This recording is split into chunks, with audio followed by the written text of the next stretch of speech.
Hi, this is Chris Andrews, and I'd like to give you a quick overview on how to add data into ArcGIS Earth. So today I'm just going to play with a few simple data types that we can add into Earth. You can see that at the moment I don't have any data here because my table of contents is empty. The most basic way that you can kind of add data to Earth is that we have exposed through the base maps dialog the ability to access various living atlas layers. Now this doesn't really add data into your TOC, but you can see that you can change between a variety of vector and imagery base maps that we have available. I typically like to just keep it at this imagery with no labels base map unless I need to take a look at the labels. Something interesting that you can also do is you can actually go up into ArcGIS Online or your portal if you're connected, or even use files or URL sources to actually create your own base maps that can actually be local data in Earth or data coming in from services. For example, we're going to take this interesting World Globe 1812 service, click on the little add button, and we'll see that up here now I actually have a base map in my base maps window, and I can actually now use that service just like the rest of the base maps.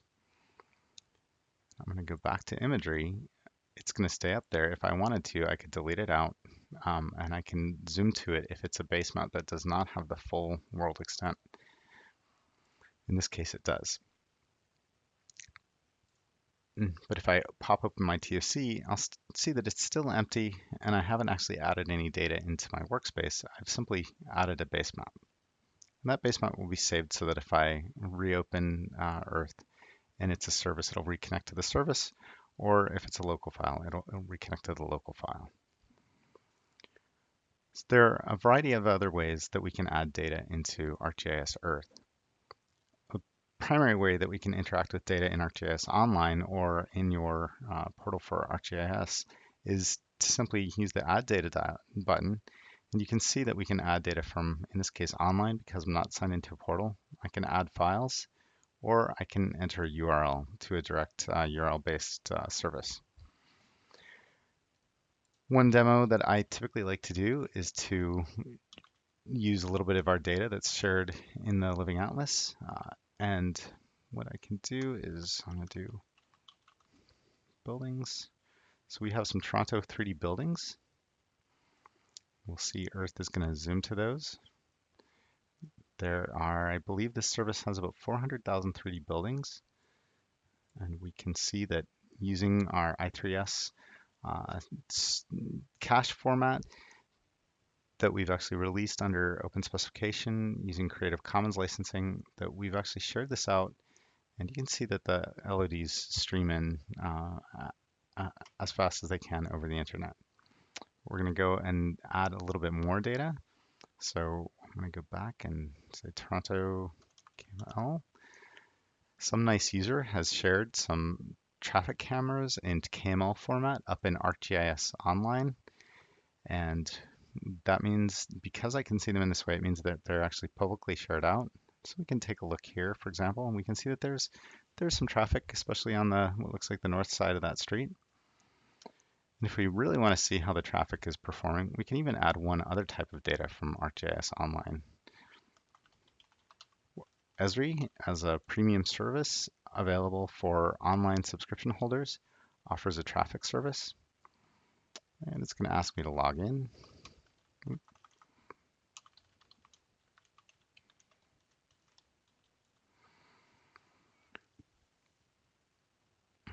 we're going to see in a sec, we'll go back into the traffic cameras.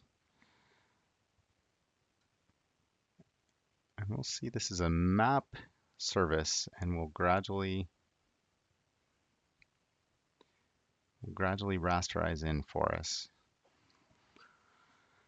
And now we can go back to, say, one of these areas where we can see the red area around, and we can see that, yep, looks like there is some traffic out there in the distance.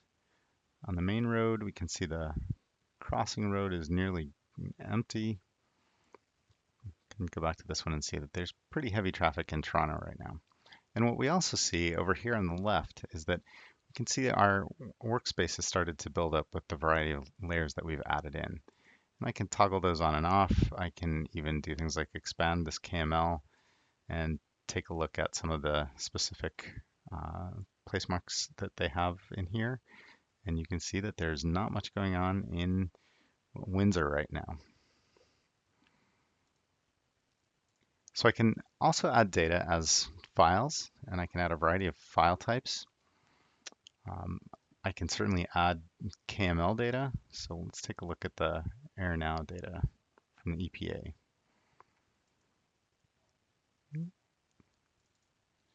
Should have zoomed me out, but it didn't that time because I clicked on the map. And we can see that for the US, it's mostly green. There are a few places where we have oranges and yellows.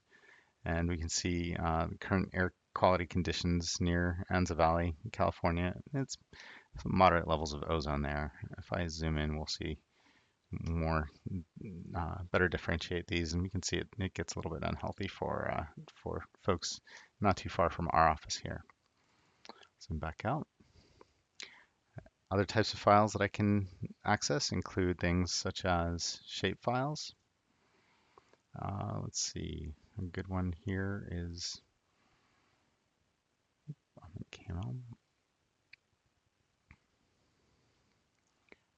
San Francisco. I can go to some San Francisco open data that I added, and I can drop in a shapefile. Close that. If I like, come in here, view the properties, you can see what the data source was, see the extent, see the spatial reference. So you'll note in this case, Earth is doing a little bit of reprojection. And if I don't like that particular color, I can come in here, set this to 0.5, and change this, and apply. Okay, so we set that. Okay, so we've added a shapefile, and we've added we've added KML as local files. One of my favorite types of data to add are the large integrated mesh scene layer packages that come from several different partners, including our partner Vricon. We'll just add this package for Marseille. In fact, the packages can be pretty large. The largest one I've seen so far has actually been 120 gigabytes.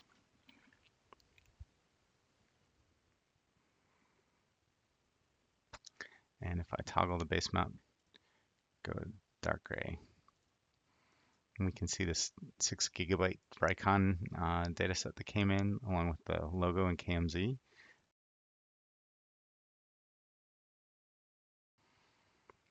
can see Earth will stream in this data set as well from the local file.